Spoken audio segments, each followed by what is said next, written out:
Hello everyone, and welcome to another episode of Let's Play Evil Genius. So as you can see, we've made quite a bit of progress on our base. Got some training rooms built, but you know, there's not really anything inside them yet. Got a couple of barracks up. There's one in here, the one up front. Got my decoy hallway all set up. Constructing a second entrance to the base. Hopefully the second entrance will actually make the camouflage doors, once I build them, more effective, because with more choices for minions to go through, they'll be less likely to go through either, if that makes any sense. Jet Chan didn't really cause any issues. He killed a few guys, but nothing really too bad. He just took off. Apparently, though, Mariana Mamba came back. Either she never left, or she came back and the game didn't play any music. But I mean, there she is. So let's actually go ahead and try to take her out. We're gonna set her up to kill. Send our other minions out to get her.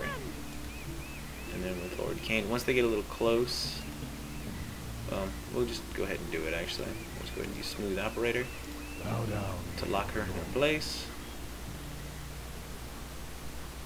And this would actually be pretty decent experience grinding to beat up a super agent, but I don't really like to take any chances. Although I guess we can kind of screw around with Mariana a little bit. But I'm going to beat her up and lock her away, and then when we come back, we shall destroy her.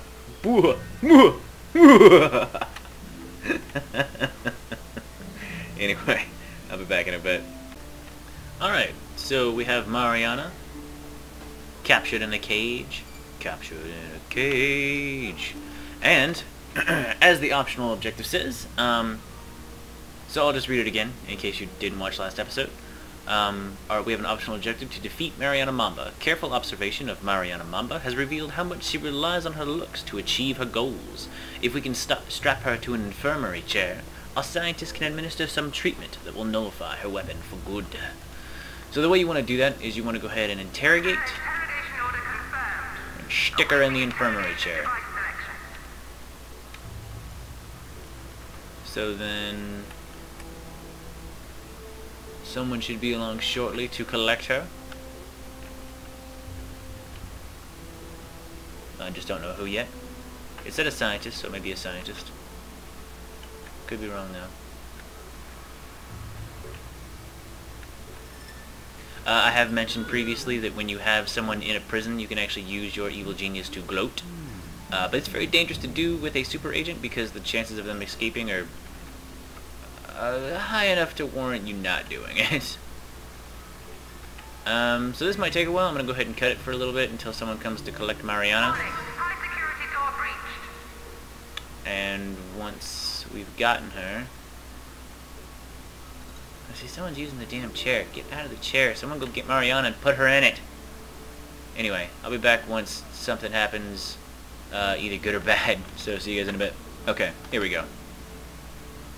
So one of our scientists has collected Mariana. Our evil genius is in the operating room, ready to gloat. That guy just had something really sour. Get good and close for this.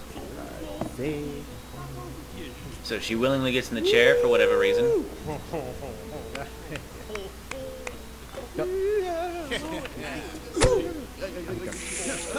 Sticks her right in the heart with a giant needle.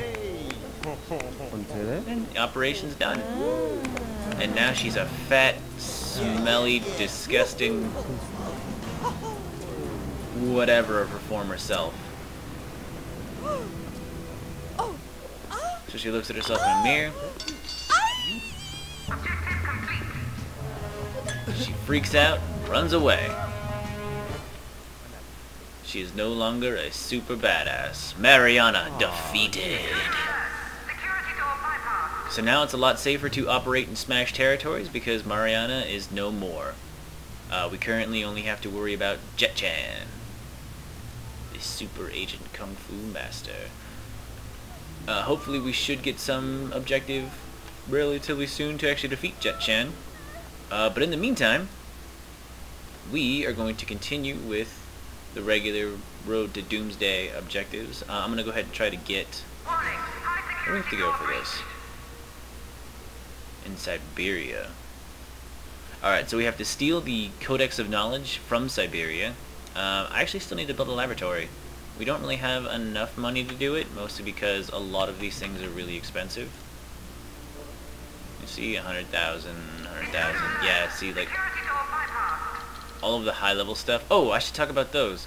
So, the things that we unlocked, so each Doomsday plan, there are 3 of them, unlocks a different research machine. There's the greenhouse, the environment chamber, and the AI supercomputer.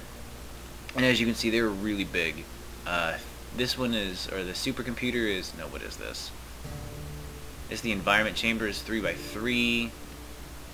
The greenhouse is 4x3, and the supercomputer is 3x3. So they're pretty big. They take up quite a bit of room.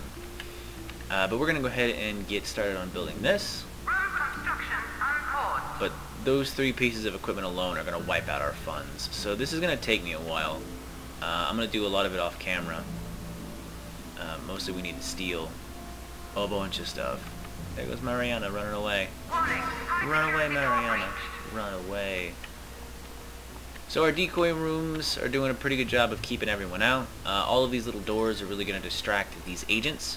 And I may or may not have covered this, but since all of these rooms up here in the front have items of no heat in them, it makes it a lot easier to distract the agents, because they walk in, they waste a lot of their time breaking into these doors.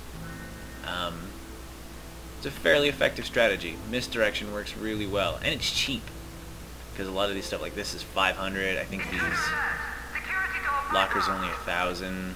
I mean, these tiny rooms just, I mean, it's a really cheap and effective way. I mean, you don't even really need to use traps. I mean, we can make these rooms more effective with traps.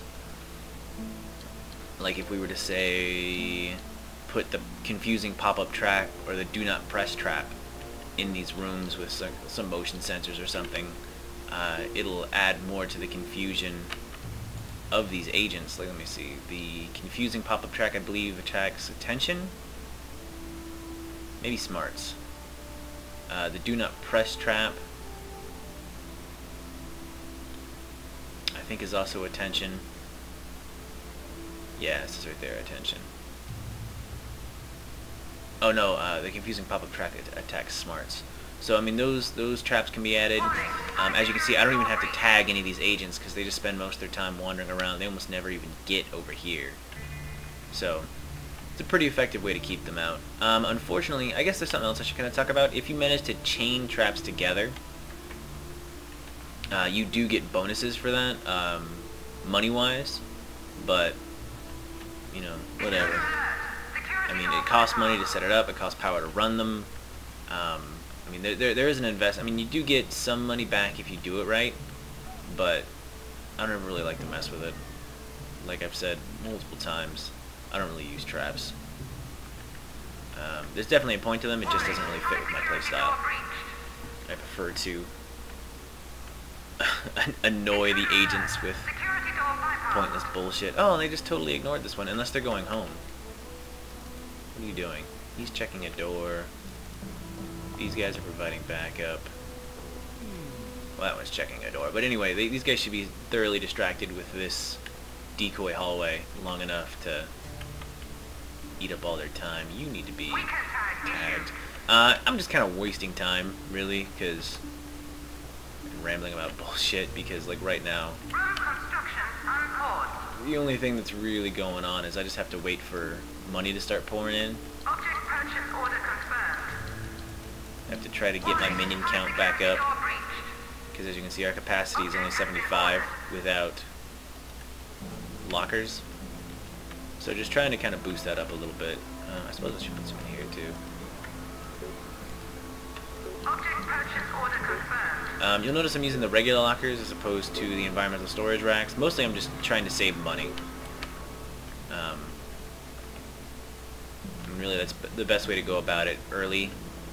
You know, anyway, I mean, it's really just a good idea to save as much money as you can, especially since the laboratory costs so much money to get up and running. Oh, I also remembered that we don't have an inner sanctum set up yet, so I went ahead and set this aside. I'm not going to build it just because it costs a lot of money, and you really only need it to regenerate the stats of your evil genius quick enough, or for a place to retreat to when you're being attacked. But it's not super important at this stage, so we just won't even really bother with it. Other than that, I mean, I'm just going to be making more money and try to get the laboratory up and running, so I'm going to go ahead and cut this off here, and we'll be back once something else happens. See you guys in a bit. Alright, so our lab is up and running. That took a very long time to build. It was really kind of frustrating. But anyway, so on to the new objectives. Well, not new objectives, they've been the same objectives since we got here. But we need to steal the Codex and convince, air quotes, a mercenary scientist. So if we go to the world map, you will see that there are 1, 2, 3, 4, 5, 6 starry things. Now the Codex is up here in Siberia. And just to kind of read the fluff text, so it says, intercepted transmissions indicate the top hammer scientists have been working in Servanaya on a project known as the Codex of Knowledge. The Codex is an advanced computing device that could well be the key to developing the Doomsday device. Infiltrate the research station and steal the Codex, but be prepared for fierce opposition. A mercenary scientist will also be needed at some stage if the Codex is to be understood and utilized. So we need 5 workers, 5 guards, and 2 mercs. We do not have enough guards. I think they're out in the world. Yeah. Oh, so something else that I did, just kind of a heads up I guess, is I reduced my number of guards to 5, mostly because they're not as important as techs or valets. For the low level minions, they're really only good for guarding. The higher level security force, I guess, is really what's important. And the exact opposite is true for the science minions. The higher level guys are really only good for, you know, gathering information on the world map. So, I mean, they can all do research at basically the exact same rate. It's not super important. But technicians are the only ones that can fix things in the base. And then obviously I have the most minions down here in the PR section. Valets because they're the only ones that can put out fires. Spin doctors because they attack smarts. And playboys because they just all around attack everything. Diplomats attack loyalty, which isn't as important to me. But so there's that. We do have to wait for this last guy to be trained into a 5th guard. But I'll go ahead and do that, and then when we come back, we'll go ahead and steal this Codex. But I guess real quick, I guess I can kind of read the, well, no, we'll read the fluff text for that.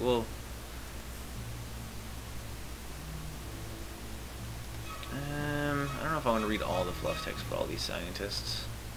I probably will, though, just because plot device. Anyway, we'll wait for this guy to be trained, and then I'll go ahead and steal the Codex, and we'll come back once that's done, and then we will read the fluff text for the scientists and decide which one we want. So see you then.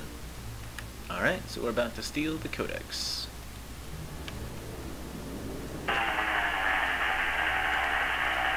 Hey guys, I'm back. There were a few Hammer operatives asking questions around here, so I had to turn off my pirate radio signal for a few days. I hacked into the computer system at the Severnia research facility while I was off air and found that a top-secret Codex machine had just been stolen. According to the memo I decrypted, only a few brilliant scientists can make sense of the Codex.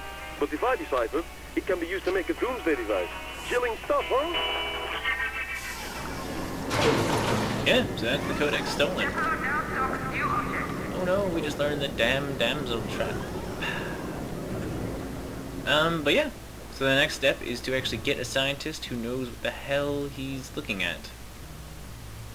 And most of those guys got decimated. Let's go ahead and get them out of here before they get completely destroyed. So, just real quick, just to kind of go over it. So this scientist, a mercenary scientist I should say, is funds low. Anyway, hacking into the Patriot employee records produced some interesting information. A talented young scientist has been repeatedly overlooked for promotion, much to his chagrin. When he lodged a formal complaint at this injustice, he was sent to a remote research laboratory in the Yukon as punishment. He is now quietly seething and would no doubt welcome an opportunity to strike back at his employers, persuade him to defect, and start work on deciphering the Codex. In Antarctica, smash. In an isolated research station on the Larsen Ice Shelf, a lone scientist toils away, analyzing the interminable series of ice cores. The boredom is slowly driving him to a breaking point, so it should be possible to persuade him to abandon his current research and turn his analytical skills to the Codex. In South Africa, Sabre.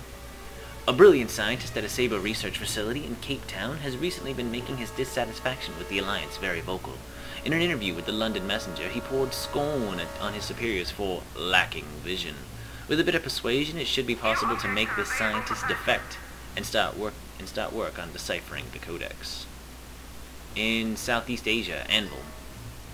An eminent scientist at a laboratory in Hong Kong has recently voiced his unhappiness at the way his research plans are being meddled with.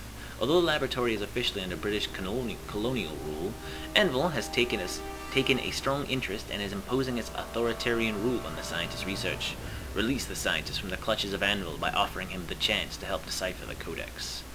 And finally, in Siberia, where we just stole the Codex from, a celebrated hammer scientist has become extremely disaffected with life under communism.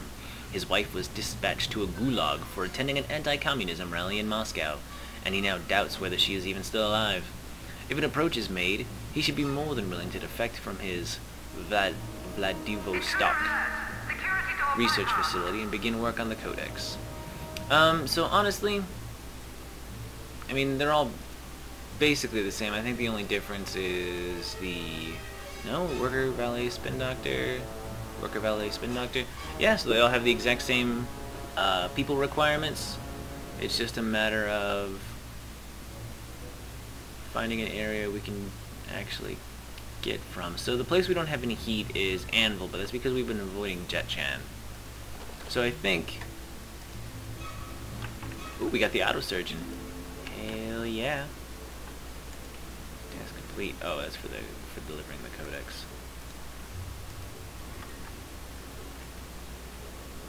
How did we just research? We researched a couple of things. Let's go all the way down. The damn damsel and the auto surgeon.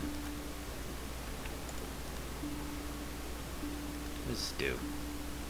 The infirmary chair does a good job of healing injured minions, but it must be manned to be of any use. The auto surgeon incorporates advanced AI routines that scan for injuries and heal them without the need for a doctor, making health replenishment a much more efficient process. So yeah, we'll probably get that up and running. Anyway, what I was going to say... Oh, shit. Oh, well, they are veterans. Yeah, let's kill them.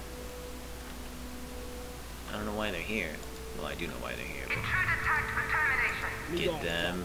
Get them. This is going to hurt them more than it'll hurt me. That is all that. Awesome. Kill these suckers. No, damn it. They just waxed my... You cannot afford the Brainiac machine. Anyway, like I was saying, I think we're going to go ahead and steal or recruit the mercenary scientists from Anvil just because we have the least amount of heat here. So 5 workers, 2 valets, 2 spin docks. But yeah, so I'm going to go ahead and cut the video off, and we'll come back once we have him, and that'll probably be the end of this video unless we've already gone over time. But I'll check that, and we'll be back in a bit. See you guys then. Alright, here we go.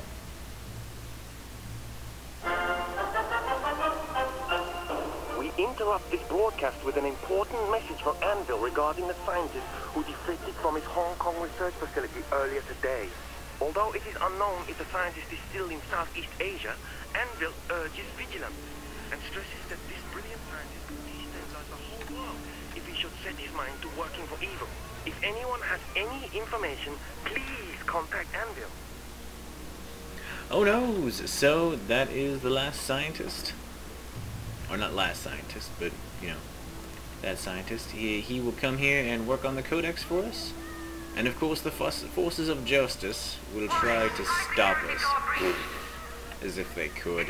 Anyway, that'll be the end of this episode. When we come back, hopefully we will defend this scientist from getting recaptured by the forces of justice. And we will begin work on our Doomsday devices. So... thank you very much for watching, and join me next time on Let's Play Evil Genius.